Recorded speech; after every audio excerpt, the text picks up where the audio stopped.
Listen while the makers of Rexall drug products and 10,000 independent Rexall family druggists bring you Dick Powell as Richard Diamond, private detective.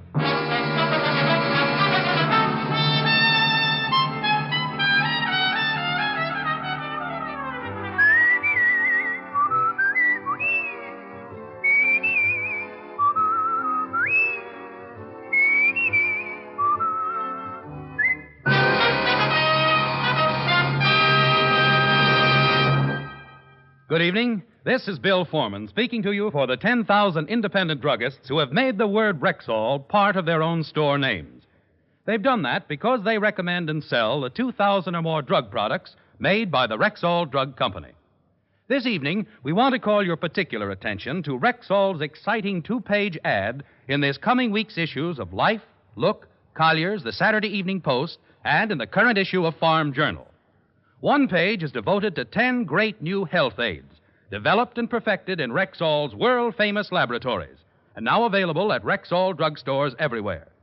The other page features 10 headline bargains, available all during the month of July, plus 53 additional values in Rexall money-back guaranteed products. So remember, for new and better health aids, for timely household bargains, be sure to check Rexall's sensational two-page spread in this coming week's issues of Life, Look, Collier's, the Saturday Evening Post, and the current Farm Journal. Good health to all from Rexall. Now, your Rexall family druggist brings you a transcribed half hour with Richard Diamond, private detective, starring Dick Powell.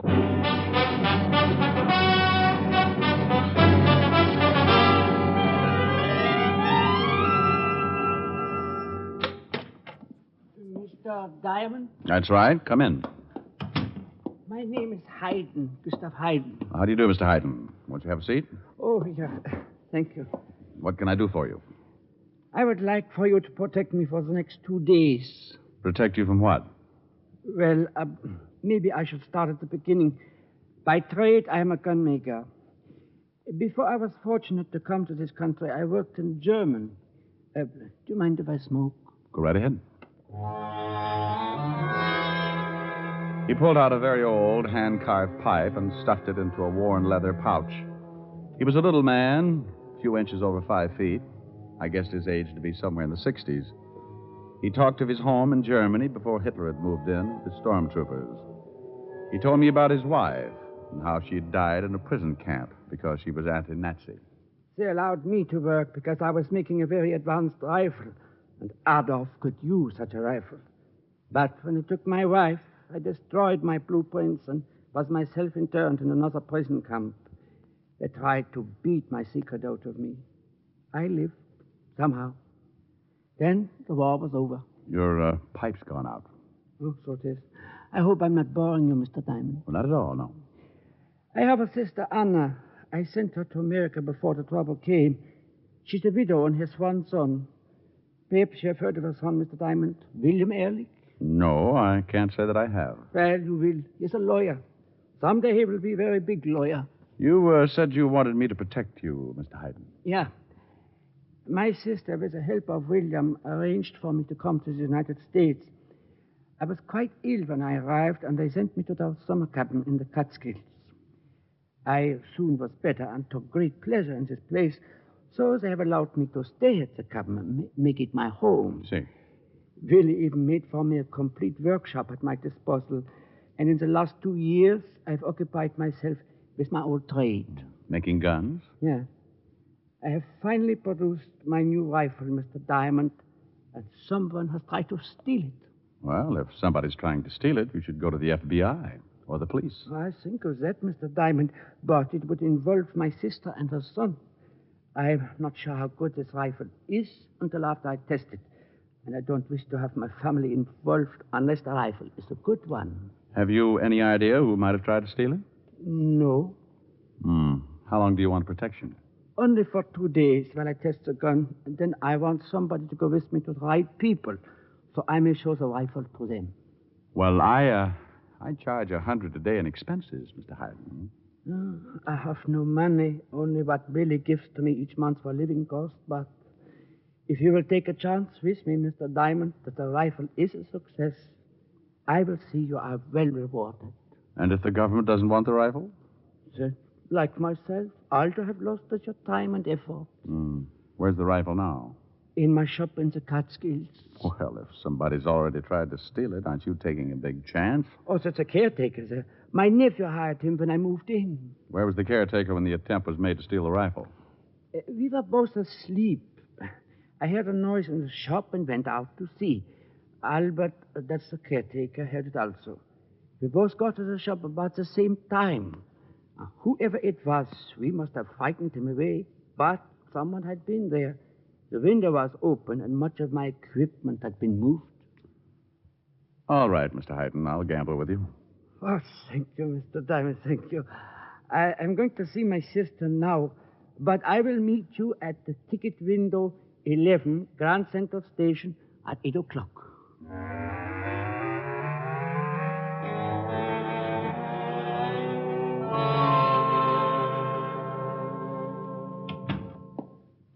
Well, look what just walked in. Hello, Sergeant Otis.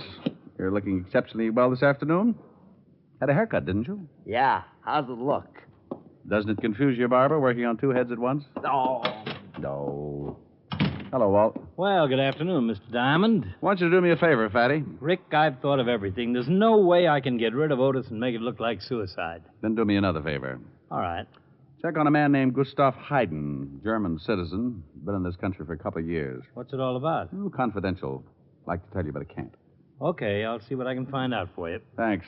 I've got to take a little trip tonight around 8. I'll be at home if you come up with anything.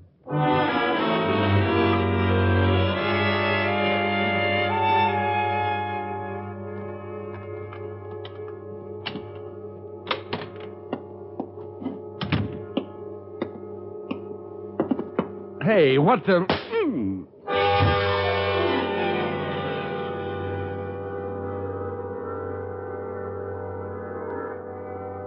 That's Diamond, all right. Pick him up and drag him over to the bed. Sure. Okay. Put him up on the bed. A heavy son of a gun. Wake him up. Come on. Come on, wake up. Here's some water. Yeah, he's coming around. Yeah, he's with us. Okay. Now, don't try to get up or we'll have to belt you again. Oh, what's this all about? We want the plans. Oh, you do, huh? And we're going to get them. I guess I'm in a hole. I don't give you the plans. You work me over. Believe me, I hate to mention it, but I haven't got them. Take off your coat, Max. Sure. Go over and turn on that radio.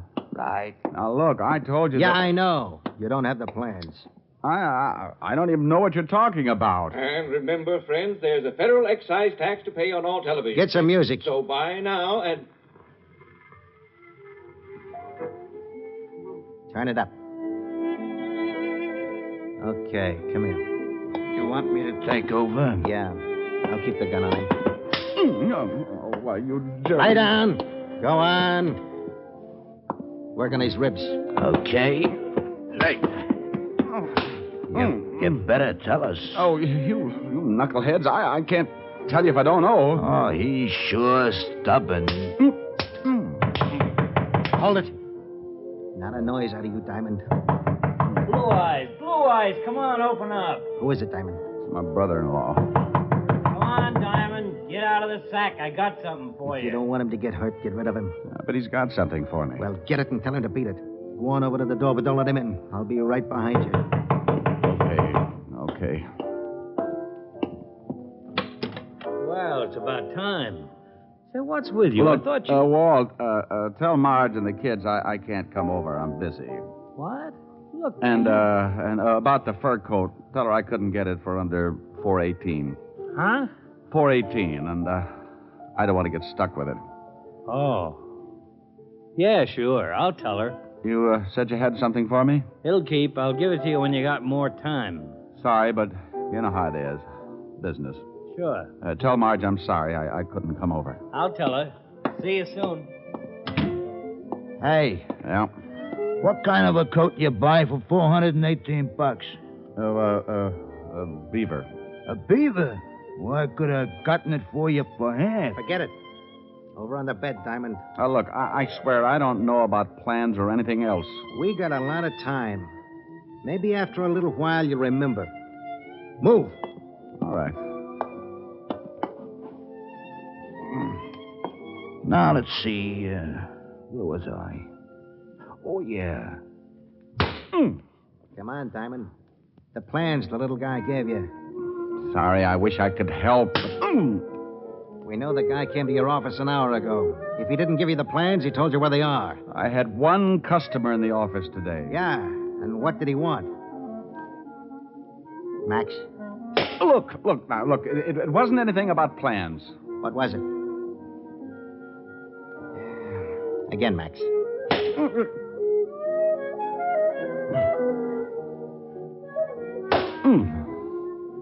Max kept working, and I took it. For one reason, because I had to.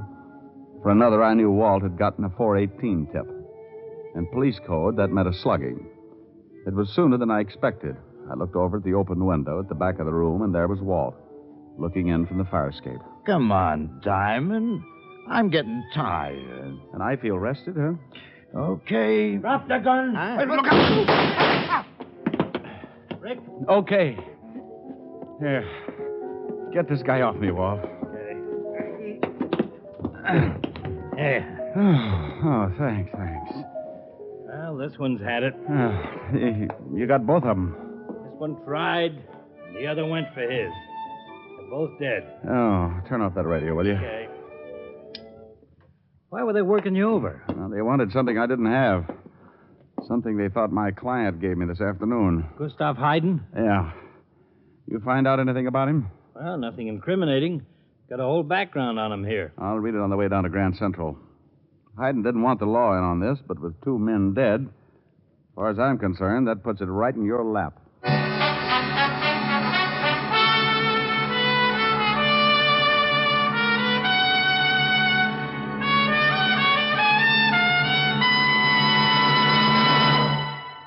This coming week's issues of Life, Look, Collier's, the Saturday Evening Post, and the Current Farm Journal carry an important 2-page Rexall ad. One page features 10 great new health aids, developed and perfected in Rexall's world-famous laboratories, and now available at Rexall drugstores everywhere. The other page features 10 headline bargains good all during July.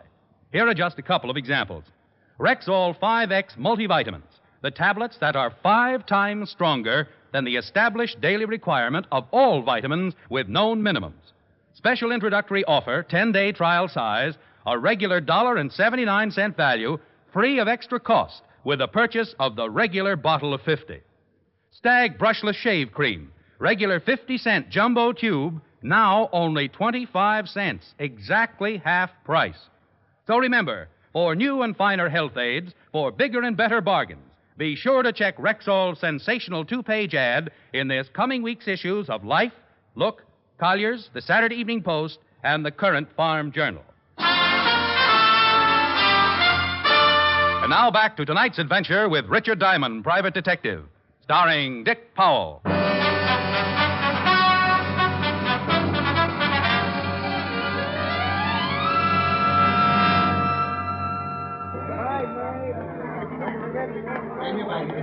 Well, this is it, Walt. I was supposed to meet him here at the ticket window. Oh, where is he? I don't see him. This is ticket window 11. Let's give him a few minutes. And we gave Gustav Hayden more than a few minutes. At 8 o'clock, we were still waiting. At 8:15, the train Hayden and I were supposed to take pulled out. You stood up. Yeah. Let's check with the ticket seller. Pardon me, sir. May I talk with you for a minute? Certainly. What can I do for you? Police business. Oh. Did you notice a little man standing near this window? About 5'3", big bunch of gray hair, old brown hat and suit, button shoes. Smoking a big pipe? That's it? Sure, couldn't help but notice him. Stood around for about 15 minutes. See him leave? Yeah, left with a man. Big guy. You remember what the big guy looked like? Didn't pay much attention. Just big. What do you think, Rick? I think we better look up Gustav Hayden's sister.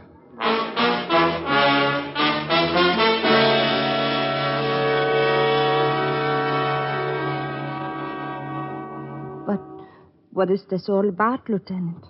Gustav left for the train station an hour ago.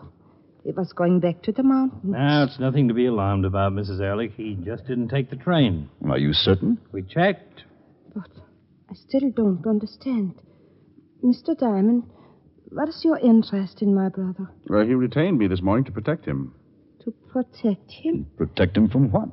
Well, Mr. Ehrlich, he said someone was trying to steal a new rifle he was developing. A new rifle? A gun he started designing a long time ago in Germany. He never told us anything about it. Well, I don't believe he wanted to involve you until it was all finished and tested. If it was a success, he was going to turn it over to the government. He certainly kept it a secret. I helped him fix up a workshop, but I just thought it was to keep him occupied. An old man, you know, wanted to keep busy. And Mr. Diamond, you think something's happened to him because of this rifle? Well, maybe not. But if you hear from him, please contact Lieutenant Levinson at the 5th Precinct Police Station.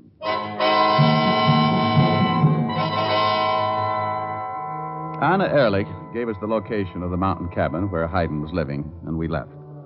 Walt went back to the station, put out a description on the missing gunsmith, and I caught the next train for the Catskills. It was morning when I climbed off the train and hired an old car to take me the 5 miles back into the woods.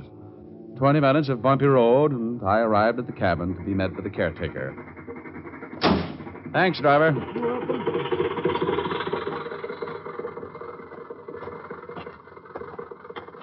You want something? Yes, Mr. Hayden. What did you want him for? He's here. Well, didn't you think he'd be? I'd like to talk to him, please. I don't know. He's in kind of a strange mood. Came in about 4 this morning, acting like he'd seen Albert, Yeah, Mr. Hayden. show the gentleman in. Yes, sir. That will be all, Albert. Yes, sir. Well, Mr. Diamond, what are you doing here? I saw your sister. You talked with my sister? That's right. Your face is bruised. 2 men beat me up. Mr. Diamond, I did not meet you at the station because I changed my mind. I'm so sorry you made this long trip, but I have no need for your service. Oh, what changed your mind? I decided not to go on. Who was the man you left the station with, the big man? The ticket agent saw you. Oh, he must have made a mistake. This is police business now, Mr. Hayden. Please leave. I can't. I want to know what this is all about. Please, I can't tell you. I'd like to see your rifle, Mr. Hayden. Mr. Diamond, I don't care what has happened. I cannot allow you. Mr. Hayden, you might as well cooperate. If I leave here, I'll leave with you. Oh, no. You don't know what that would mean. Look, the 2 men who beat me up are dead. There's a dragnet out for you. Now, if you want me to help, maybe I can do you some good. It's up to you. I must think. Okay. But while you're thinking, I'd like to see that rifle. Of course. I keep it locked in this closet. All that's left is to test it. Beautiful. I'd like to fire it. I have decided to tell you everything, Mr. Diamond. And I'm glad. You were right about the big man I was leaving the station with. He warned me to forget my dealings with you and not to call in the police. Then he drove me here and demanded the rifle and the plans. I told him the rifle was not nearly finished, but I gave him a set of blueprints and he left.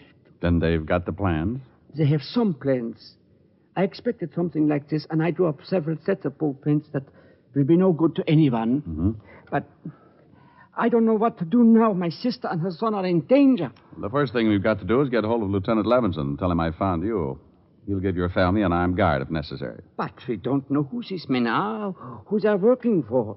You can't guard my sister and nephew forever. That's a matter for the FBI. We've got 2 dead bodies to identify. They might give us a lead. Oh, somebody just drove up. We can see from this window. You know the car? Well, it looks like Willy's car. Oh, it is your nephew. Oh, why did he come here? Willy! Oh, Uncle Gustav, we've been worried sick. We couldn't wait to hear from Mr. Diamond, so I drove up. Mother's beside herself. Oh, sorry, Willy. I should have notified Mr. you. Diamond said you left the station with the man. We'll tell you all about it on the way back, Ehrlich. I've got to put in a call to the lieutenant and tell him to call off the dogs. The telephone is in the other room, Mr. Diamond. Thanks. I'm sorry to make all this trouble, Willy. I couldn't do anything else. What's this all about? Mr. Diamond mentioned something about a new rifle. I was going to tell you, but I wanted to wait until I was certain of its performance. But you certainly should have told me. I could have helped. So was it, but If the Hello? rifle was no good, it would harm your career. Hello, operator. Uncle Gustav, you think that would have made Operator. What have to me, after all you and Anna have done for me? Oh, Mr. Diamond. Hey, the phone's dead. What? We've never had any trouble with it before. That's what I was afraid of. Where's that caretaker? He was here a moment ago. Albert! Albert! Yes, sir. The phone's dead, Albert. Well, it was working all right a little while ago. I called the store and ordered some groceries. Hmm.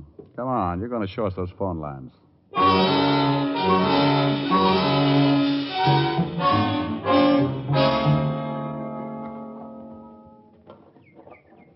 That's the phone line coming down from the trees. Over the house, right...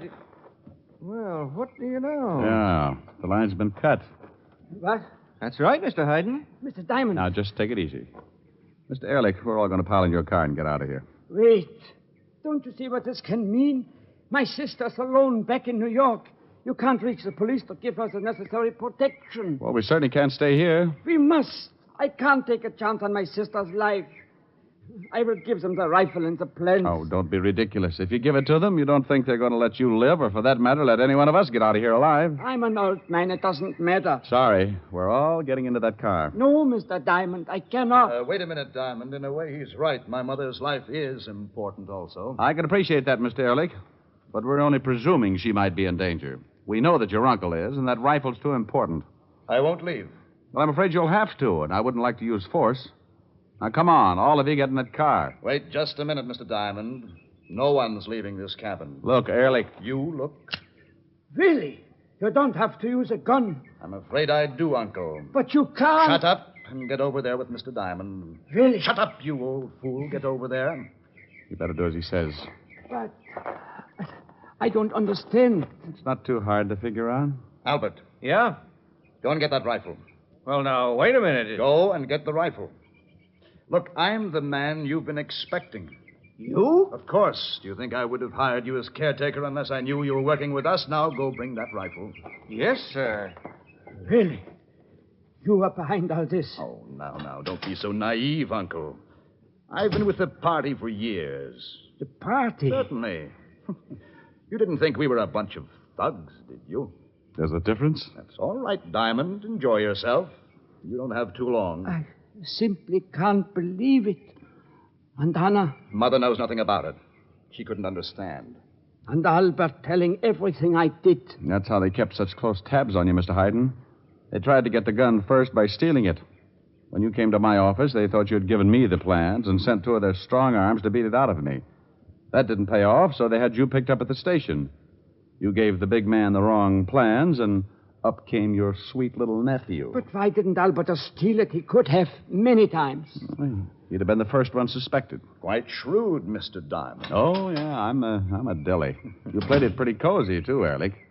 Even your own man didn't know you were running the show. Here it is, Mr. Ehrlich. I brought some shells in case you wanted to see it work. Ah, good. Well, Uncle, I suppose you're just as interested in the performance of your rifle as I am. You can try it right here, Albert. Yes, sir. Pick a good target. Walk down the road about 100 yards and see if you can kill Mr. Diamond on the first shot. Really? Now, relax, Mr. Hayden. There's nothing we can do about it. You are completely right for the first time, Mr. Diamond. Go ahead, Albert. Move away, Uncle, and if you try anything, Mr. Diamond, then I shall have to shoot you. Move away, Uncle. No. I think I shall stand with my friend. Mr. Hayden, please. I am sure they don't intend to let me live anyway. Oh, on the contrary, Uncle. We were planning a long voyage for you. We know of a place that could use a man of your talents. I see. I prefer to stand with my friend. Very well. Albert, Yeah? Don't do it, Mr. Hayden. after Mr. Diamond, Mr. Hayden. Both of them? First, Mr. Diamond, then my uncle. Okay. It's good enough. No, move farther down. I want my uncle to see how good his gun really is. Okay. But the first couple of shots might be off. This thing hasn't been zeroed in yet. Mr. Hayden, please get out of the way. Is it all right if I smoke my pipe? Oh, certainly. There's nothing like a good pipe and good tobacco. Did you ever see Germany before the war, Mr. Diamond? No. In the spring, beautiful. I used to take long walks and smoke my pipe. I can't complain. I have some wonderful memories. Did you ever see Hell's Kitchen in the middle of the summer? No. Stinks. It's okay. Well, Mr. Diamond? Get it over with. That's fine. All right, Albert. I hope to talk with you again, Mr. Diamond. Someplace. You're a nice guy, Gus. Mr. Diamond. Is he dead? Oh, I don't know. I'm still too scared to find out. You're scared? I didn't know whether I could hit him or not. You made a fine rifle, Mr. Hayden. Mr. Diamond, he shot Willie. He wasn't even trying to hit you. Oh, I think I'd better sit down. But I don't understand. Oh, wait until good old Albert gets back here. I think you'll find out he's more than a caretaker, bless his little heart.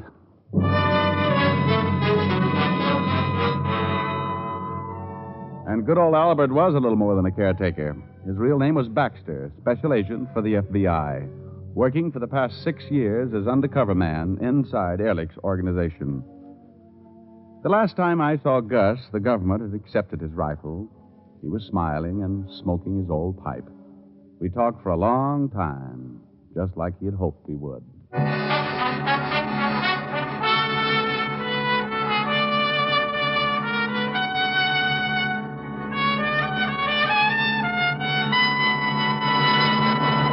This time of year, no woman wants to spend endless hours caring for her skin and makeup.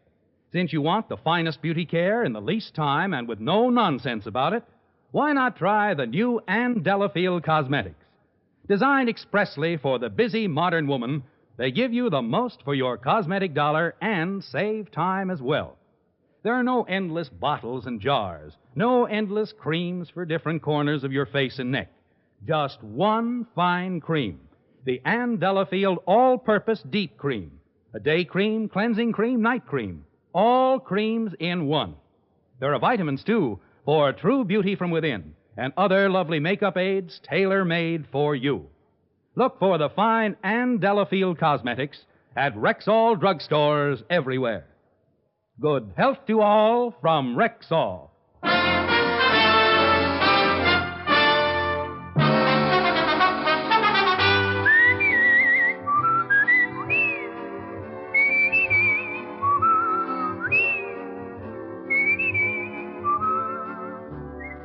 Richard Diamond, Private Detective, stars Dick Powell in the title role and was written by Blake Edwards with music composed and conducted by Frank Worth. Dick Powell directed the RKO production Split Second, which is now in release, and his latest film appearance was in the Metro-Goldwyn-Mayer award-winning The Bad and the Beautiful. Heard in tonight's cast were Arthur Q. Bryan, Wilms Herbert, Ben Wright, Jack Crucian, Virginia Gregg, Don Diamond, and Lillian Bayef. Richard Diamond, Private Detective, is transcribed in Hollywood by Jaime Del Valle.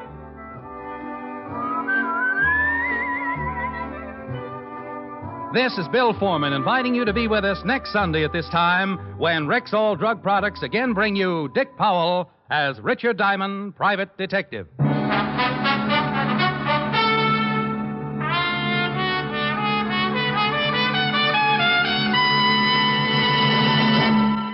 Remember, for new and better health aids, for bigger and more useful bargains, check Rexall's sensational 2-page ad in next week's issues of Life, Look, Collier's, the Saturday Evening Post, and in the Farm Journal.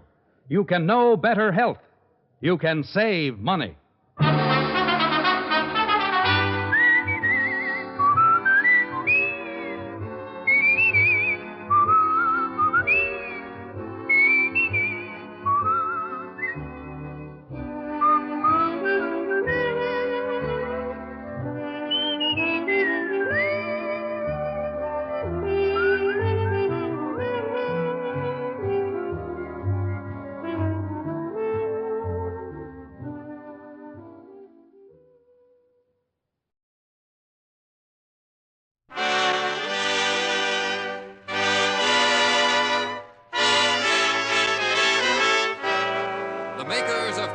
Cigarettes present Dick Powell as Richard Diamond, Private Detective.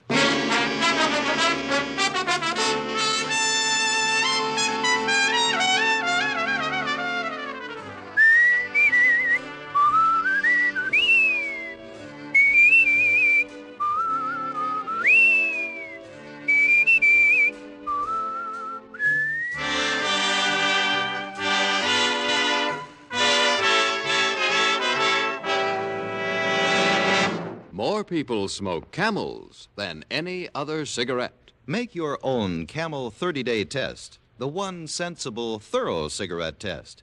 You'll enjoy the rich, full flavor of Camel's costly tobaccos. You'll see just how mild a cigarette can be day after day, pack after pack. And you'll know why more people smoke Camels than any other cigarette.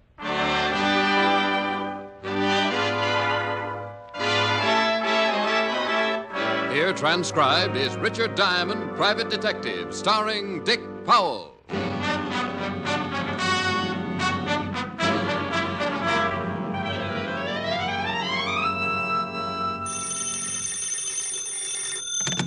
Diamond Detective Agency, the Ham and Mayhem. It's mayhem. Not if it ruins a gag. Hi, Helen. Hi. What are you doing? Oh, trying to spot a client. I've done everything to get somebody up here. Set traps. Hung out of the window by my toes. Nothing. Oh, is it that bad, Rick? Has been for a week. Can I come over tonight and cry on your shoulder? I'd love it. Better wear a bathing suit. Are you going to cry that much? No, but the bathing suit will sure make me feel a lot better. You idiot. Yeah, I can't help it. I try so hard. Are you really coming over? If I cry long enough, I'll work up a heck of an appetite. I'll have Francis fix you a good dinner. I'll pay you back for the first client I get. We'll eat out? No, I'll have Francis fix you dinner. What time will you be over? Mr. Diamond? Rick? Shh. I think I've spotted one. Client? I'm afraid to ask. It might scare him away. Are you Richard Diamond, the private detective? Are you interested in hiring him? I certainly am. Rick? We just made a score, baby. I'll see you tonight. Oh, wonderful. Bye. Well, come in, sir. Come in. No sense in standing in a draft. Might catch pneumonia before we get around to my fee. My name is John Alistair. Well, sit down, Mr. Alistair. Pull up a wallet. Chair. Thank you. Now, what can I do for you? Quite a lot, I hope. 2 days ago, I made arrangements for my own assassination. Huh? It's really very simple. Well, so am I sometimes. Maybe you better be a little bit more specific. Well, I was bankrupt, in danger of going to prison. I have a family, a wife and 2 children. And an insurance policy. That's right. If I was to be killed, my family would be well taken care of. You said you were in danger of going to prison. Why? Well, I'll be perfectly honest. I embezzled money from my firm. Oh, embezzlement. Well, you can get a lot of years for that. Yes. So I decided to do away with myself, leaving instructions for my wife to replace the stolen funds. She could live quite comfortably on the rest. I knew suicide would revoke the insurance policy, so I went to the only underworld character I knew, a man named Gimpy. A long time ago, he'd been my bootlegger. Oh, yeah, I know him. Nearly poisoned me once. I told Gimpy I wanted to hire a man to kill me, a professional assassin. Gimpy said it could be done, and I gave him $200. I told Gimpy to take care of the arrangements and not to tell me anything about the man who was going to kill me. I didn't want to know a thing, how it would be done or when. Well, what do you want me for? Well, something has happened. My wife's brother arrived last week from South America, a very wealthy man, and advanced me enough money to pay back the firm and make a fresh start. Well, then go tell Gimpy to call the gunman off. Have you read the morning papers, Mr. Diamond? No. Here, front page. Gimpy was shot to death last night. Oh. Oh, it's kind of tough, then, to tell Gimpy to call it off, I want you to find whoever Gimpy hired and stop him from killing me. Find a man with the only clue to his identity lying dead in a morgue? He could be one of 50 professional killers wandering the streets. One of 50 who would make it tough to be found even if you just wanted the time of the day. Can you find him? I don't know. I can try. You must find him before he kills me. Well, I'll try my best. In the meantime, you stay here and lock yourself in. In this office? Yep, right here. Don't even let your wife know where you are. All right, if you think it's necessary. Oh, I think it is. And, by the way, I charge $100 a day in expenses.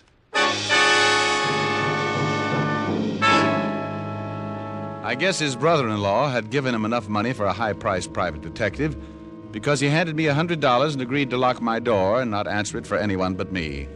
I left the office and headed for the Skid Row Bistro where Gimpy had died on the dirty floor.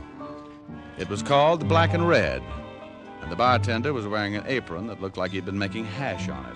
Yeah, Gimpy got killed here. Right over there, the clean spot near the bar. He bled a little. You know who gunned him? What am I answering your questions for? Because I'm asking him. That ain't enough. I got a fetish for living. I'm a private cop. Well, that's the worst thing you could have said. You better buy a beer or take a walk, huh? I'll buy. You don't even have to change the $10. You think I'd tell you something for a lousy 10 fish? Yeah? Well, you're wrong. I don't know nothing. You were in here, weren't you? Yeah, on my stomach behind the bar. You saw it start, didn't you? You want me to tell you as much as I know? Unless you want to play another tune, we could dance. $10 for what I know?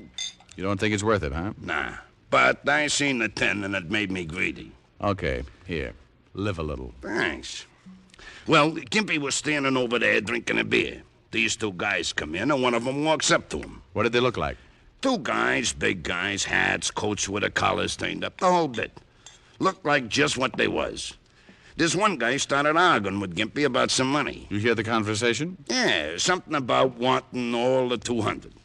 Well, Gimpy gets a little nasty. He was like that, a nasty little guy. Well, the guy gets tired of arguing and pulls a gun. Gimpy tries to climb the bar, and he must have been halfway over when the guy cut him in two. By then, I was flat on my face waiting for mine. But these two guys took off, and I called the cops. Wait the 10? You don't remember what either one of the guys looked like? Nah, I was minding my health. Okay, thanks. Hey. Yeah? I don't know whether it means nothing, but the guy who killed Gimpy was wearing a small red flower in his buttonhole. A red flower like a rosebud. I remember it. Funny a guy like that should be wearing a pretty flower.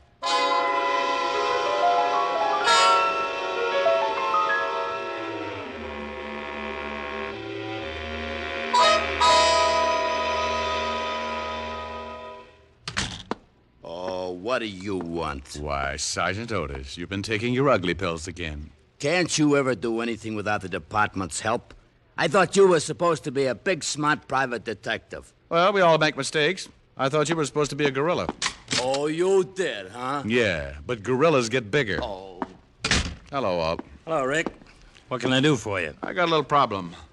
Your department handle that killing over in the Black and Red Saloon? Skid Row? Yeah. Yeah, a small-time guy named Gimpy got himself blown up. Mm-hmm. Any line on the killer? No, we questioned the bartender who runs the place. He was lying on his face. Couldn't give much of a description. We're checking up on Gimpy's friends and associates. The killer wore a small red flower in his buttonhole. Maybe a rose. How do you know? Bartender told me. Thought maybe you knew about it.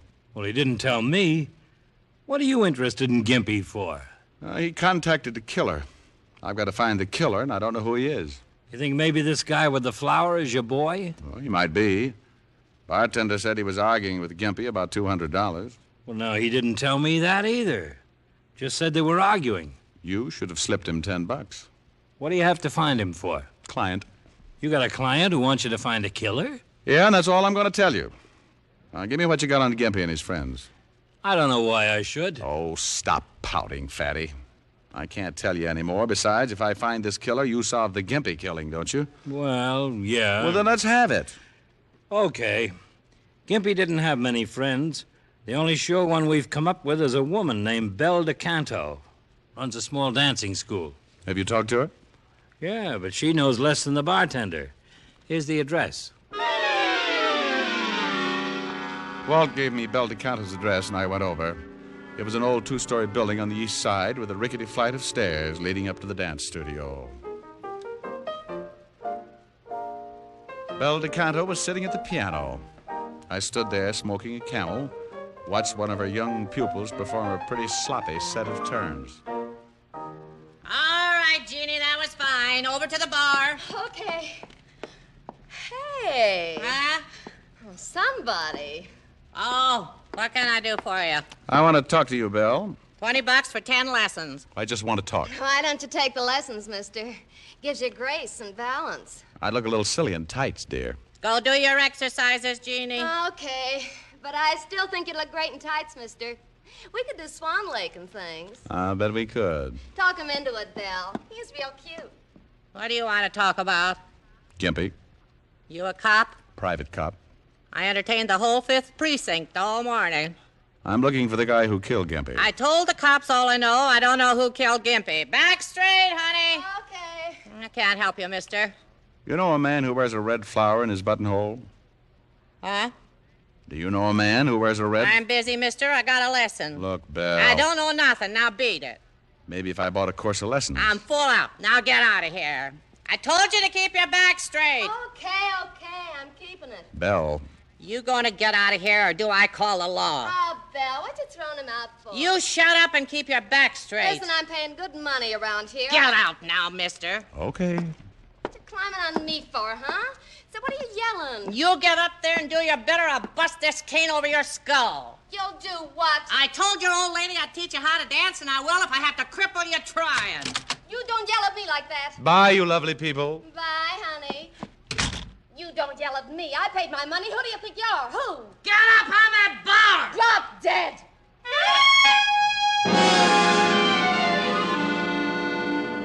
It was pretty obvious my mention of the man with the red flower had set off Belle DeCanto's charming temper. And it was even more obvious that to Belle, the man with the red flower spelled some kind of trouble. The third and most obvious point was that I wouldn't get anything out of Belle even if I dropped her in a pit full of enraged mice. I started down the steps of the dance studio, heading for the street, and I stopped cold. Something on the third step set off little bells in the space in my head reserved for danger. There, on the third step, was a small red rose, and it hadn't been there when I went in. I stopped and thought about it. Maybe the man I wanted was in the building. I looked around. Only one other door besides the studio, and that led to Belle's apartment above. I went up there and looked around. Nothing. Then I got a pretty scary thought. Maybe the man with the red rose had tailed me, waited around listening at the door. If he'd found me, maybe he'd found my client. I spent the next 20 minutes making myself hard to follow, and when I was satisfied no one was tailing me, went back to my office. Alistair. Mr. Alistair. Who is it? Diamond, open up. How do I know it's Diamond? Well, you are being cautious. You gave me a $100 retainer. I told you to lock yourself in my office and not to answer to anybody but me. Did you find out anything? Close it and lock it. Is something wrong? The man who killed Gimpy was wearing a red flower in his buttonhole. I met an old biddy who runs a dancing school, and when I mentioned the flower, she froze up like a clam in a barrel of glue. Who is this man with the flower? I don't know, but before he killed Gimpy, he argued with him about some money. $200. Well, that's the amount I paid Gimpy to hire the assassin. Yeah. I think the man with the flower is probably your killer. And when I left the dance studio, I found this. Red rose? Uh-huh. I think maybe he's tailing me. He knows I came to see you. I don't know. I think he's found out I'm looking for him. Maybe figures I'm trying to catch him for killing Gimpy. Anyway, you're not the only one on the spot now. But what'll we do? If he's looking for me, there's no sense in letting him find you, too. You got to get out of here. But where? Well, an out-of-the-way hotel I know. Manager's a friend of mine. But what if this killer finds you? That's a good question. I hustled John Alistair out on the fire escape, and we climbed down to the floor below, just in case our boy with the red rose was waiting outside my office. We climbed into the 7th floor hall, made our way to the service elevator and down to the alley. A half an hour later, I'd deposited Alistair in room number 11 of the Bunker Hill Hotel in charge of the manager, a one-time safecracker named Herman Clipp. I'd done a lot of favors for Herman, and he assured me Alistair would be safe, and that no one would be allowed to see him unless his name was Diamond, and he had the bluest eyes in the private detective business. It was 6 o'clock by the time I left the hotel, and I kept to the side streets in case the man with the red rose might be close. It was certainly one way of finding him, letting him find me. But I wanted to be ready for it, and I didn't want to be around my client when it happened. I went back to my apartment on 51st Street.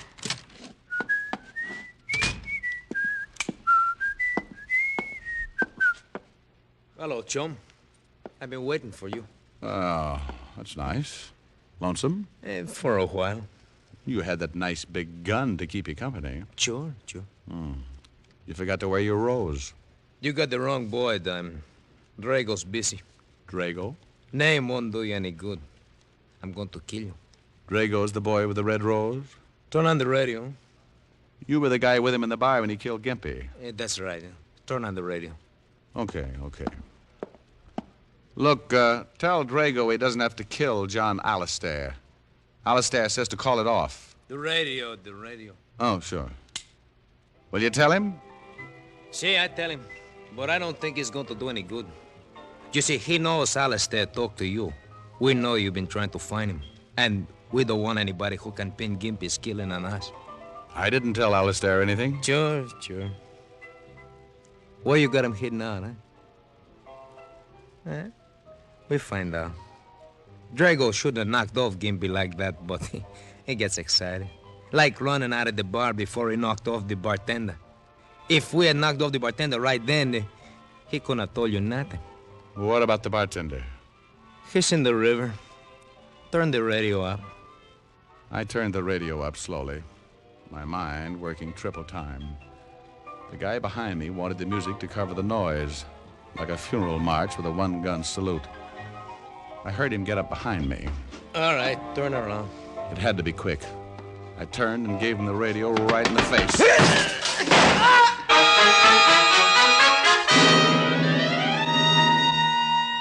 I had twisted his gun right into his stomach.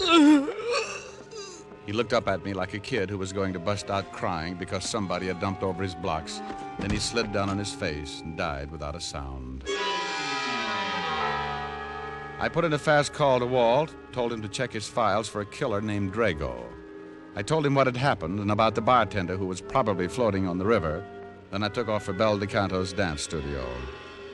The man I'd just killed had said Drago wasn't going to leave anyone around who might pin the Gimpy killing on him. And Drago had left his red rose on the steps outside of Bel's studio. When I got there, the big dance hall was dark. So I went up another flight to Bel's apartment.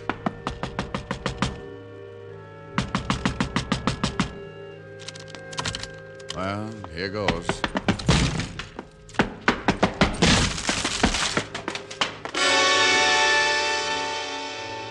Bel was there all right, and Drago had been there. He hadn't left a rose, but he left a bullet instead. It was somewhere in Bel DeCanto's heart.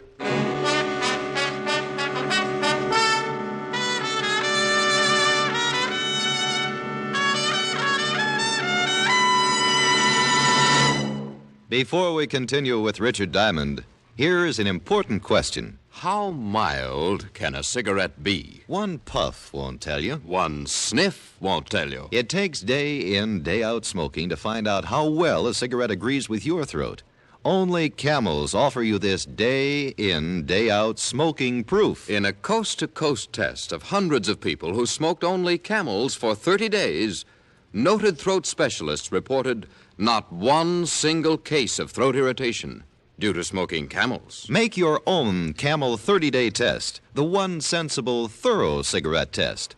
Smoke only Camels for 30 days and let your taste tell you how rich and flavorful Camels are, puff after puff, pack after pack.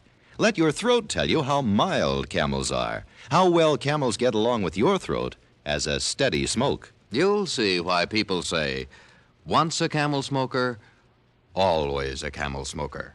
How mild, how mild, how mild, how mild, how mild can a cigarette be? Make the Camel 30-day test and you'll see. Smoke Camels and see. And now back to Richard Diamond, Private Detective, starring Dick Powell.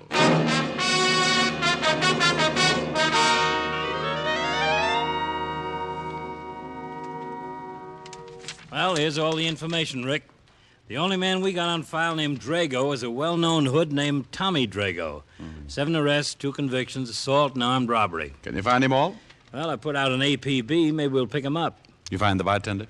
They're dragging the river now. The guy in your apartment has been identified as Giulio Bassati. Arrested once with Drago. Supposed to work together. Yeah. Why did Drago kill Bel DeCanto? Well, probably thought I told her something. We gotta get this boy. He's killed 3 people in 2 days. And he wants to add 2 more to his list. Me and my client. Where is your client? Oh, he's staked out in the Bunker Hill Hotel. He's safe. Well, we better pick him up and give him protection. He doesn't want the police brought in. But you can stake out a couple of men near the hotel in case Drago shows up. Right. Look, Walt, if this Drago likes red roses, he must buy them someplace. Yeah? Well, have some men check all the flower shops. Have them circulate the description.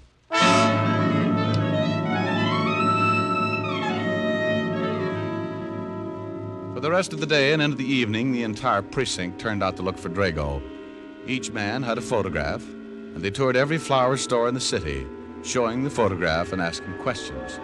Walt and I even took one section, wore out a lot of pavement and several good inches of shoe leather, trying to find someone who might have been selling the roses to Drago. By 6 o'clock, we were back in the precinct, discouraged, and, as Walt said... Oh, I'm beat. Yeah. You want some coffee? Yeah, might as well. We took in 12 shops. Here. Thanks. Looks like the guy grows his own. Well, maybe he does. Swell. I'll put out a general to pick up every window box and flower pot in the city. We're bound to catch him in 10 or 12 years. Yeah, what do you want, Spikehead? Spikehead? Just thought it up. Oh. Well, did you just want to see if the buzzer works? No, I got an address on that guy Diamond shot. Julio Bassotti? Yeah. Well, do you want us to hold a seance while you give it to us by telepathy? 456 River Street, apartment 7. And you sure are getting grouchy. Walt and I piled into the squad car and took off for 456 River Street. There was a chance that the man who wore the roses might live with his partner, Julio Bassotti. We found the manager. He led us into the apartment, and after 15 minutes of pretty extensive house wrecking, both Walt and I came to the same conclusion. Julio Bassotti lived alone and liked it. We hit the street pretty discouraged. Well, come on. Hey, Walt. What is it? Look, that old lady down the street. What about her? She's selling flowers. Oh, well, let's go. Fresh flowers, 20 cents a bunch. Flowers, gentlemen?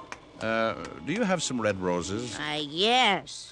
Single red roses that I could wear in my lapel? Yes, 25 cents. Have you ever seen this man? What man? Here. Yes, Mr. Drago. I sell him a red rose every evening, fresh. You know where we can find him? Well, what do you want him for? Police. Has Mr. Drago done something? He's wanted for murder. Oh, no, how terrible. He seemed like such a nice man, so generous. He dressed so nicely. He's killed 3 people. 3 people. Do you know where he lives? 3 people. Yes, he lives in the next block. I don't know the number. I'll have to show you. Here, I'll take all the flowers you've got. The old flower woman showed us the building, and again we dragged another manager out to let us into Drago's apartment. This time we went in low, ready to shoot if Drago happened to be home. He wasn't. And once again, we tore another place apart. Find anything? No, not yet. Get a load of this closet. Drago really dresses. Hey, Walt. Yeah? You find something? Look at this telephone pad. What about it? The writing. Read it. Bunker Hill. Bunker Hill Hotel. That's where my client is. Drago's found him.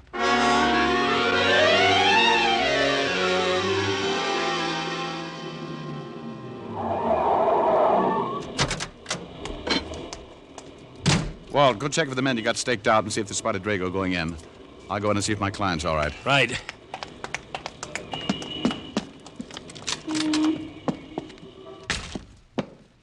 Herman. Herman. Oh. Rick? Over here, Walt. Herman is out cold. Herman? Yeah, the manager. Oh, he looks pretty bad. Yeah, he's really out. Drago? Your men see anybody? No, but he could have slipped in. Now, let's get up to my client. Well, come on. I'm looking for the key. What room? 11. Well, it's gone.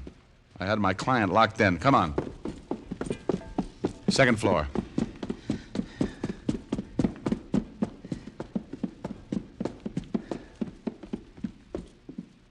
Here it is. Alistair. Alistair, it's Diamond. Diamond! Diamond, get me out of here! He's been here. He's got a key. Where is he? He tried to get in, but I had the chain lock on. Then he tried to break it down. I pushed the furniture in front of the door. Get me out, please. Just take it easy. We'll try and break it down. The furniture's still there. Well, get it out of the way. Yes, yes. I don't know where he went. Is there a fire escape? Fire escape? Yes. Yes. There's an escape right outside my window. Good heavens, Diamond. Just keep moving the furniture. But the fire escape. Just move the furniture. Walt. Yeah? You stay here. I'm going out on the fire escape. It figured. If Drago couldn't get past the furniture, he'd get in another way. I ran to the end of the hall and out on the escape. I turned the corner of the building and started for my client's room. He's on the escape. He's coming down. I can hear him. Get me out. Get me out. At first, I thought my client had heard just me, but then I saw him climbing down from the floor above, a gun in his hand, the polished barrel shining in the moonlight. As he reached the window, Alistair went crazy. He's outside the window. No, no, no, please. I leaned against the building and steadied my arm just as he broke the window. No, no, no, no.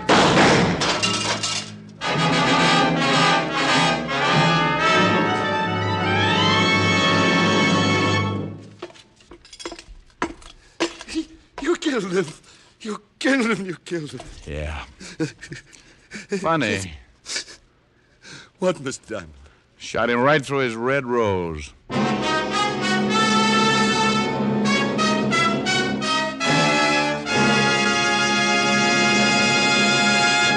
Dick Powell will return in just a minute.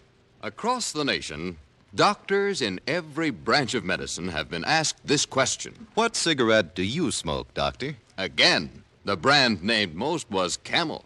Yes, according to this repeated nationwide survey, more doctors smoke Camels than any other cigarette. Yes, and Camels are the favorite cigarette of many stars whose throats are their fortune.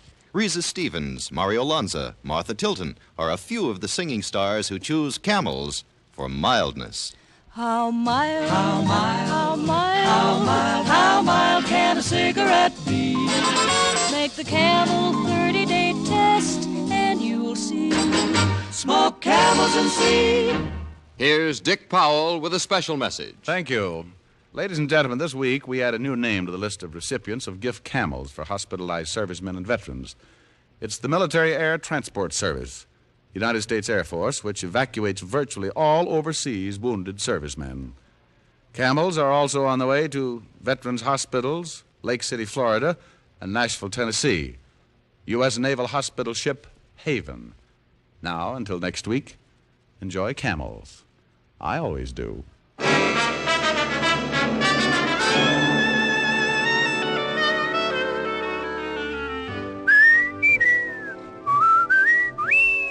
Dick Powell can now be seen starring in the RKO film Cry Danger. Tonight's adventure of Richard Diamond was written by Blake Edwards with music by Frank Worth. Our director is Helen Mack. Featured in the cast were Virginia Gregg, Wilms Herbert, and Arthur Q. Bryan. PA stands for two things, Pipe Appeal and Prince Albert. They go hand in hand, for Prince Albert's Choice Tobacco has a rich flavor and a delightful natural aroma. PA is crimp cut for smooth, even burning, and it's specially treated to ensure against tongue bite. Get Prince Albert, the National Joy Smoke, America's largest-selling smoking tobacco. Listen next week for another exciting transcribed adventure of Richard Diamond, starring Dick Powell. This is Your FBI. The official broadcast from the files of the FBI follows immediately. Stay tuned. This program came to you from Hollywood. This is the American Broadcasting Company.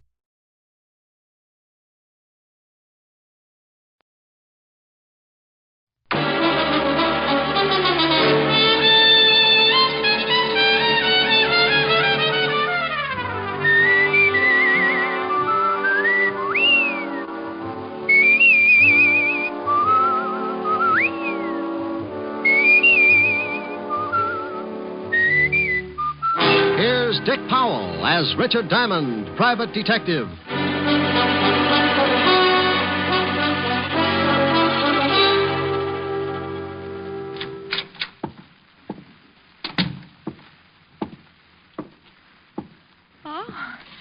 May I do something for you, sir? I'll repeat the offer while I think of something. I beg your pardon? That's not the way I heard it first. Did you want to see... Mr. George Victor. May I have your name? Well, let's trade. Mine's Diamond, Richard Diamond. Oh, of course. Mr. Victor's expecting you. Well, it's too much to hope that you... He's waiting for you, Mr. Diamond. Thanks. Any door? Huh? Oh, straight ahead. Go right in. Mm-hmm. Yes? Mr. Victor? Yes. Oh, you're Diamond. Uh-huh. Come in and sit down. Thank you. You said you'd come immediately, and that was over an hour ago when I phoned you. Well, I didn't want to come in my bare feet. What? I was washing out a pair of socks. You're sure you're Richard Diamond? Reasonably sure, yes. My credentials. All right. You were recommended to me by Lieutenant Levinson of the police department. I want to hire you. My fee is $100 a day in expenses. Unless we settle that first, I couldn't solve the case if it was tagged 100 proof. Here are 2 checks. One for 100, the other for 5. Oh. You get the 100 if you take the job, and the other one if you do the job satisfactorily. Tell me all about it. You may have heard that I bought the controlling interest in one of the biggest newspapers in the city. That I heard. All right. I'm going to expose the numbers racket. That's been tried before. I know, but this time it's different. I have all the evidence I need to expose one of the biggest operators, Aaron Ziegler. Oh, well, you do pick 'em big. You know him? We did some spitting at each other when I was on the force. Well, then you know what he is. Yeah. But you said you had all the evidence. Where do I come in? Ziegler's my affair. Yours will be my daughter. Here's her picture. Well, you can have Ziegler. I'm happy with this arrangement. This is no joke, Mr. Diamond. My daughter works for Ziegler. Oh? You got $1 million for every Mongolian in Asia, and your daughter works? Hobby, perhaps? She became infatuated with a man named Doug Saxon. And went to work to support Will her. you listen to me? Oh, sorry. Go ahead, Mr. Victor. Saxon has some connection with Ziegler. I objected to her seeing Saxon, and there was an argument. And being 21, she walked out. Yes. Ziegler gave her a job singing in the Nocturne Club. I know the place. Now, what I want you to do is... I think I know, Mr. Victor. You got evidence on Ziegler. That makes him an unhappy boy, and being unhappy, he wants to smile again. So he sets glamour lad Saxon loose. Your daughter falls for him, and the frame's begun, right? Ziegler told me he was going to stop me from printing the expose of his racket. I know he'll use my daughter, Kathy. What does she have to say about it? She won't see me. And you've got no idea what the frame will be? No, that's your job. Find my daughter, stay with her until the paper goes to press. And when will that be? 10 tonight. Oh, all right, Mr. Victor. You hired yourself a boy. I'll pick up that $500 check after I pick up the late edition. Good day, sir. Oh, Yes? If you will excuse the expression, the retainer, $100. Oh, here you are. Oh, well, thank you. I'd bow from the waist, but my empty money belt might choke me. I'll keep in touch. A couple of phone calls to old acquaintances who still kept in touch with the shady side of our city, and I had Saxon's address. A half hour after I left George Victor, I was punching the buzzer to Saxon's apartment.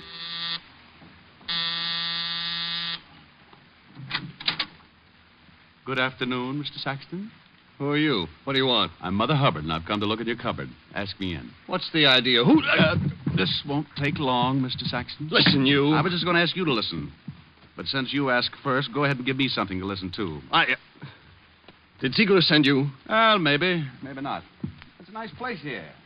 All the scenery. Phonograph, big overstuffed chair. I'm glad you like it, but don't make yourself comfortable. What's in the other room? Look here, I don't know who you are or what you want, but... Maybe Ziegler did send me. Did he? No. You a cop? Used to be. Always enjoyed my work. And I never enjoyed it more than when I was up against a character like you. Get out of here. Oh, now somehow getting tough doesn't look well on you. You're not the type, Saxon. From a quick but thorough study, I'd say you were more used to soft lights, sweet music, and setting up pigeons to be knocked over by your boss. I don't know what you're talking about. Kathy Victor. Know her? What if I do? You know her. And, Saxon, keep away from her. Oh, now you're scaring me. Sure. Hey, what do you want from me? Why are you doing this? I'm hired to do it. The name's Diamond, Richard Diamond, occupation private detective. Yeah. You're going to make a phone call now. I won't. You're calling Ziegler to tell him you quit. I can't do that. Unless you want this floor lamp on your head. Diamond, please don't. Now, that's better. Now, go ahead. What'll I tell him? Your health is bad. You're going to take a boat trip. Well, that's ridiculous. Well, then you think of something, but think. But Hello, this is Saxon. I'd like to talk to Aaron. Oh. Well, I'll call back. It's important. Oh, it's important. I've got to talk to him. All right. Get him? They're putting me through. And hello, Aaron. Listen, I can't go through with the deal. Something came up. I mentioned my name. A man named Diamond, Richard. Yeah, that's right. I don't know, Aaron, but please don't blame me. I did. Hello, Aaron. Aaron. He hung up. Good. You do the same. You don't know what he'll do, Diamond. You don't know him. Oh, but I do. Well, happy landings, Glamour Boy. You can't leave me like this. You know, after a long look at you, I don't think I'd like to stay. Bye, Saxon. 20 feet of the East River will look good on you. Okay, so it was a bluff. I knew Ziegler wouldn't be scared off that easily, but when you go hunting ducks, you put out a decoy. I did. The decoy was me. It was an hour later that I got back to my office building and walked into the lobby. The elevator door there was open, but the jockey was missing. I was about to take the hard way up, the stairs, when... Diamond. Oh, hello. Where'd you come from? I'm under a cabbage leaf. Don't believe it. Get in the elevator. I'll walk. Hey, Mac. Mr. Diamond don't want to get in the elevator. Maybe he gets car sick. Get in, Diamond. What's the big idea? Close the door, Mac. Sure. You know how to run this thing, Diamond? No. Start it up. Go on. Okay. Floors, please. I'll tell you when. This is far enough. Stop it. And keep your hands away from that door. What are you going to do, eat your way out? He's a card, ain't he? Oh, now, come on. Fun's fun, but I got business. So have we. We told you to take your hands off those doors. Oh, you did, huh? Yeah. Oh, he won't go down. Sure he will. He's just stubborn. Give me that sap. You see? Yeah. Think he's still tuned in? Let's see. Diamond. Hey, Diamond. Oh, he should know better than that. It ain't polite not to listen. Kick him in the ribs. Now, how about it, Diamond? You want to listen? He's shaking his head. He says yes. Okay. Now, stay away from the dame you're supposed to take care of. Go back to Victor and tell him you don't want the job. Tell him it's too rough, and if he don't understand, show him your bruises. Hey, give him a bruise where it shows. Look at that. I don't think he likes you kicking him in the chops. What does he want? Bedroom slippers? Okay, open the doors and let's get out of here. Hey, think I ought to give him another boot? Just to make sure? Ain't you ever satisfied? Go ahead. Okay, let's go. You know something? You got an awful disposition. You don't come out of a beating like that right away. A professional working over is like spending a weekend in a taffy machine.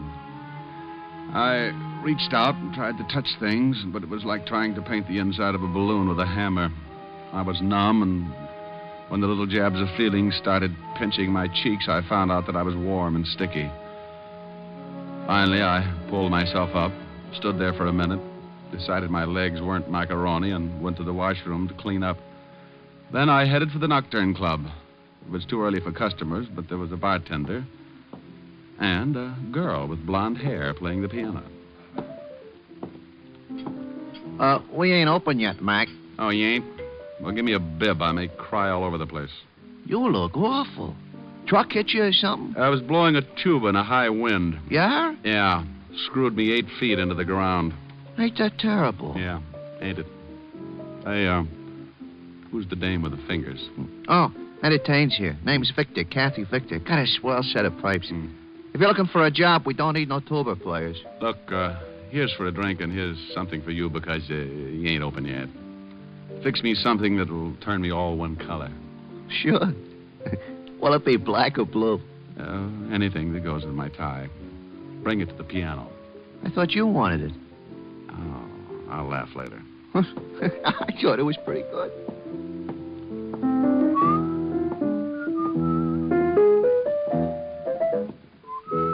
Hey, know the words to that?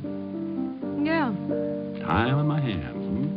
I'm your your looks, I'd say you needed time. Oh, don't let the bruises fool you, honey. When the swelling goes down, my face is fairly normal. Hey, blue and yellow make green, don't they? Yeah, why? I wasn't sure, but here's a drink anyway. Who knows? Maybe you'll turn plaid. Sure. Here, put this in your pocket and go back in the bottle. Sure, thanks.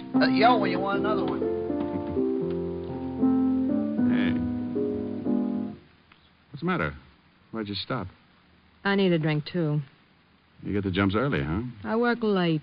Catches up with me. Oh, try out running them for a day. It does wonders. Oh, I know you. You're a spy from Alcoholics Anonymous. Go ahead, play some more. All right.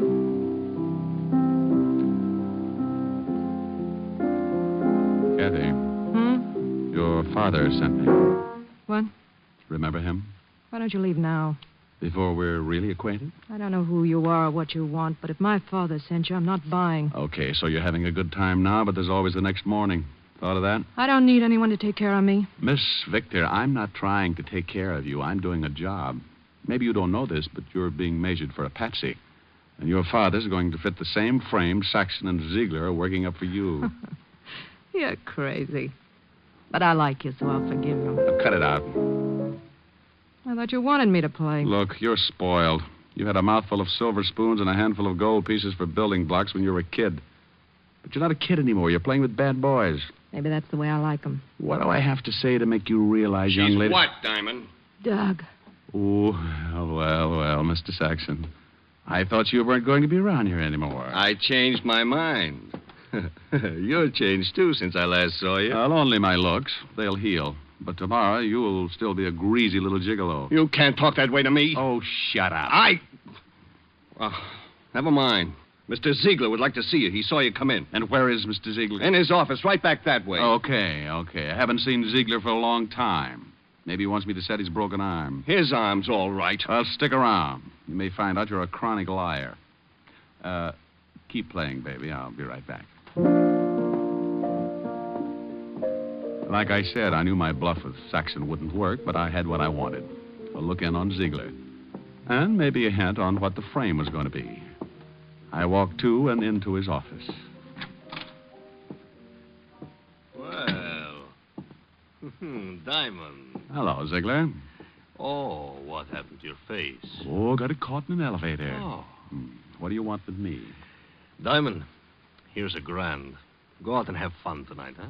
All night. Oh, that money won't do me any good. Why not? That ain't counterfeit. Well, it's yours. That makes it so lousy it's liable to crawl right out of my pocket. Well, then get rid of it in a hurry. You get rid of it. You know, it's better waking up with a headache than not being able to find your head at all. Oh, look, Ziegler, you don't scare me. Now, let's level. You know why I'm here. Let Kathy Victor alone. You want to see me, boss? Well, look who's here. Oh, you know Tony, Diamond? We met, yes. He stubbed his toe on my chin. I don't know what you're talking about. When was this, Diamond? You know what it was, about an hour ago. You're crazy. Yes, Diamond. Tony was right here with me all morning. Okay. Are you leaving, Diamond? Yeah. Got any other ideas? Yes. I think you should consider my proposition. I'll let you know. About what? Things in general. Oh, no. All of a sudden, you're happy. You make me that way, Diamond. You're working the dark, aren't you? I'll feel my way around. Believe me, Diamond, there ain't a thing wrong. Why, we love Miss Victor here. Just because her old man gets excited and hires you to bend an eye over her, don't mean anything is wrong, does it? Since you asked me, I'll tell you. The answer's yes. You think so? Yeah. Otherwise, why beat me up? Why offer me $1,000 to look the other way? I don't know nothing about the beating. And as for the $1,000, I like you. Oh, yeah. Well, okay, Ziegler. I think I'll go now. And just to make you happier, I'll probably stick with the case. So long, Diamond. Oh, by the way, Ziegler. What now? Did you say this gentleman's name was Tony? That's his name. Okay, Tony. What? I wouldn't do this for everyone, but your shoelace is untied. You're allowed to trip over it. What are you talking about, it? Bombs away. Oh, that ain't nice, Diamond. When you do that to a man, you're liable to bust all his teeth. So what? You probably had your eye on the gold ones anyway. Be good, Ziegler. Well, hi there. You looking for another drink? Now, I got one here that I just fixed. You know, you kind of got me started on that color business. Where'd the girl go? Huh? What girl? You know, Ann Saxon. Where's he? Never heard of him. Have you ever been to Hamilton? Huh? Has his picture on all $10 bills. This one's suitable for framing. In your pocket. Can't do it, mister. 2 pictures of Hamilton? Well, they sure would look nice on me, but I work here, mister. I got a wife and kids, see? Yeah, I see. Okay, fella, forget it.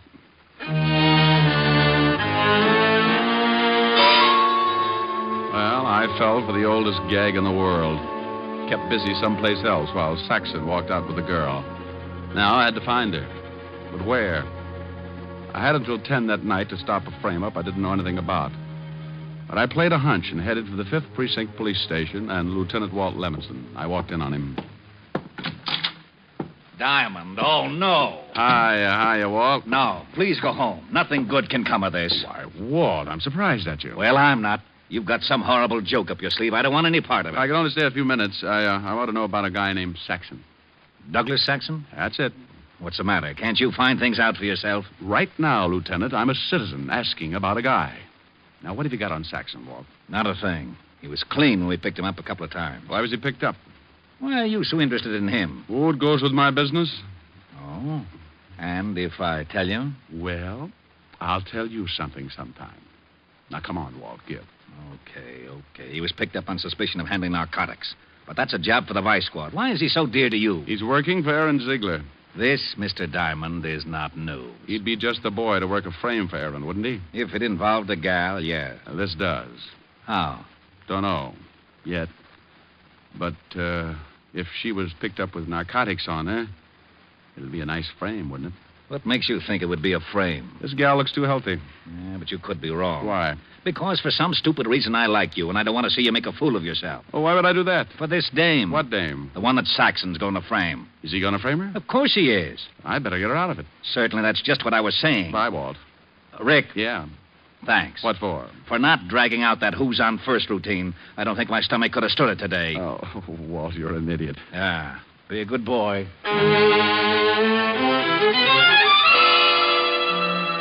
When you pound a police beat in New York, you make a lot of unusual friends.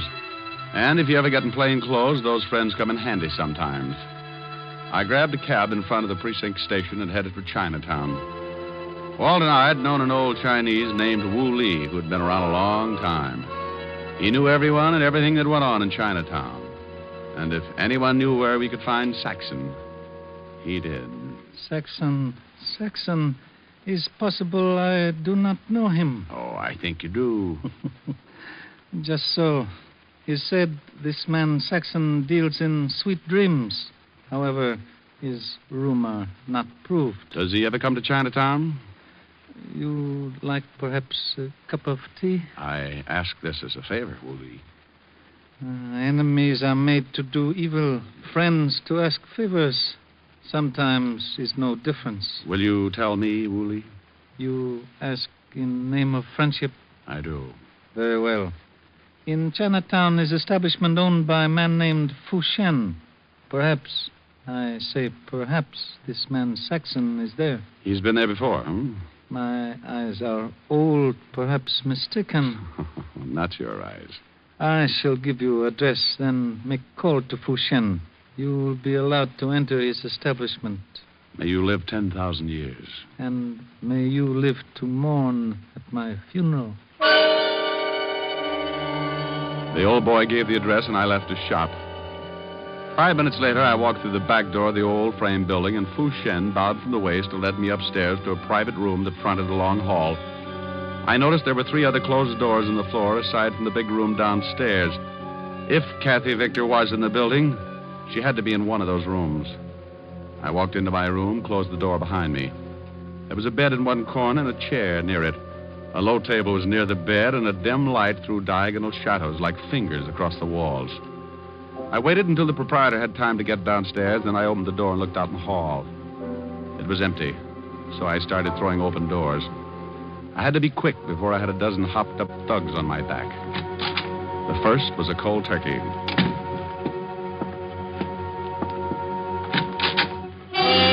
Beat it! This room's in use. Diamond. Well, Mr. Saxon, I presume. Look, Diamond, lay off me, will you? Where's the kid?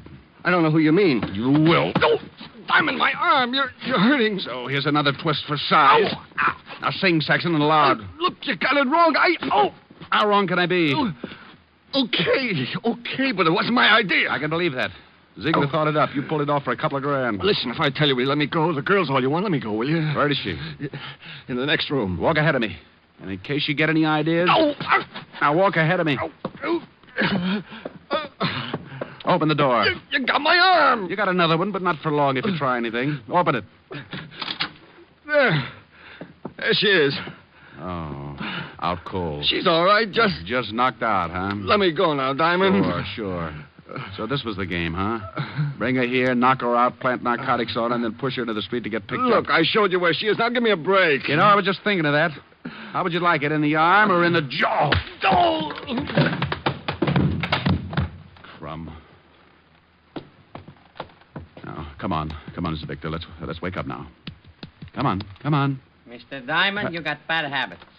Yeah, Tony, and one of them is running into you. Okay, Diamond, keep your hands where I can see them. Right on the ends of my arms. Oh, what a sense of humor. All right, Diamond. All right, what? I think you're going to get a hole in the face. Just a minute, Tony. You hear anything? Yeah? Those are police cars, Tony, coming here. You're crazy. Yeah? You don't think I'd come here alone, do you? Get over there by the door. Look, Tony, you got yourself all dirtied up for Ziegler. Is he here? No, he let you and Saxon walk around in the mud. Those cars are almost here, Tony. Shut up, I got orders. To rub me out, I know, but what if you do? How are you going to get out? Got an answer for that? They ain't coming here. They didn't go past, Tony. Now, listen.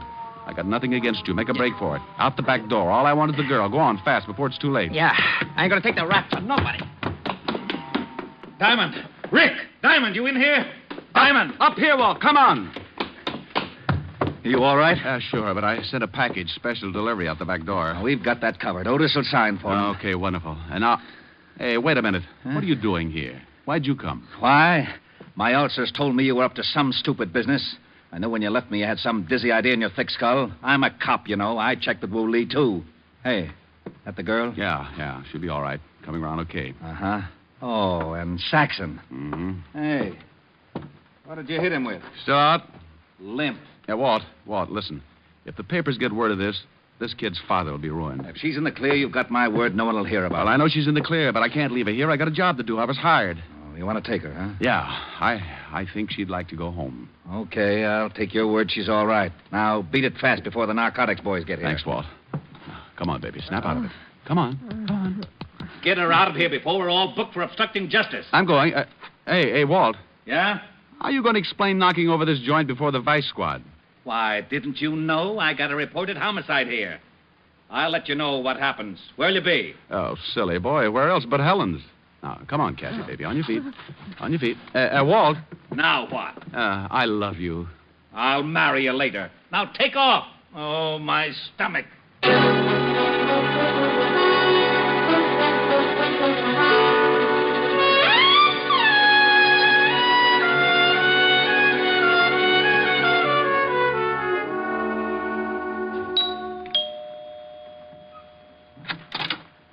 Oh. Hello, Rick. You're late. Hey, get a load of those silk slacks. They're lounging pajamas, darling. I've been in a lot of lounges, dear. Never saw anything like those. You like them? Yeah, they're all right. It's the stuffing that gets me. Rick. Be proud of what you got, baby. I knew a guy who had 16 toes on each foot. What good did that do it? He used to tell everybody he was a duck, made a fortune selling his hair for pillow stuffing. You look awful. Could have been worse. Oh? Was she pretty, Rick? Who? The girl in the case. What case? Why were you late getting here? Oh, well, I had to take a girl home and introduce her to a man, her father. I see. How long did that take? How'd you know about the girl? Lieutenant Levinson phoned, asking for you. I took the message. He said, she's all right. And a man named Saxon did a lot of talking. Oh, wonderful. Who's she?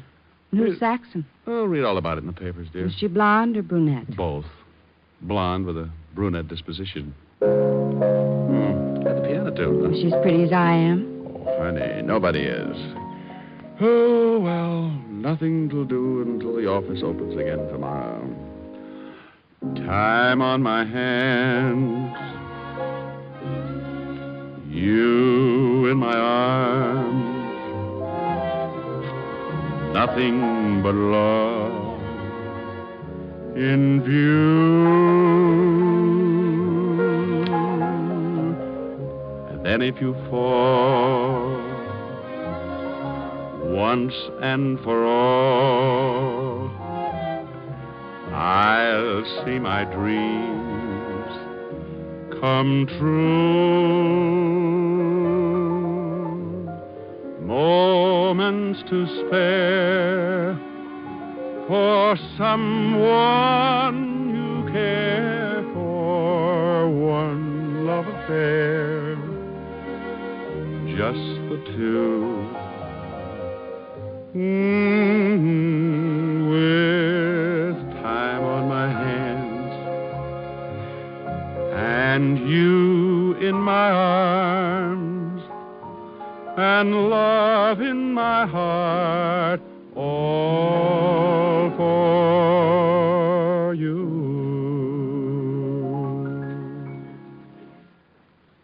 How long did it take you to take her home? Oh, let's forget her, Helen. I'm willing. But are you? Mm-hmm. Look. Oh, what nice big checks. Yeah, another day, another $600. Are we going out for dinner? With what? Well, you've got a handful of checks. Baby, I got news for you. The banks are closed. Oh, come on. I know the bartender at the Nocturne Club. Oh, no.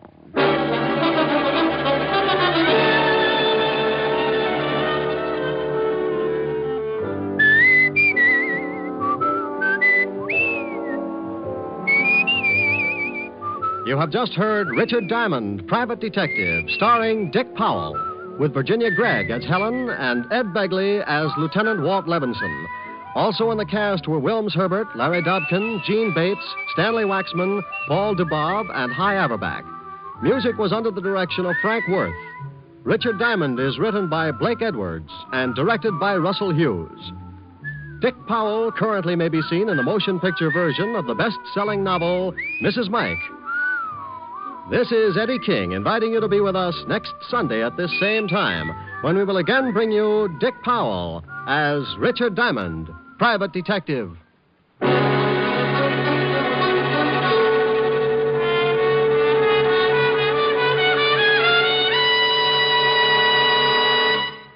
What's on NBC today? Great shows for Sunday on NBC include The Adventures of Sam Spade and Theater Guild on the Air. Helen Hayes and Walter Abel co-star on Theater Guild today, and for his caper, Sam Spade turns to television for help. You'll enjoy both these stellar shows, Sam Spade, then Theater Guild, today on NBC. Now stay tuned for James Melton and Harvest of Stars on NBC.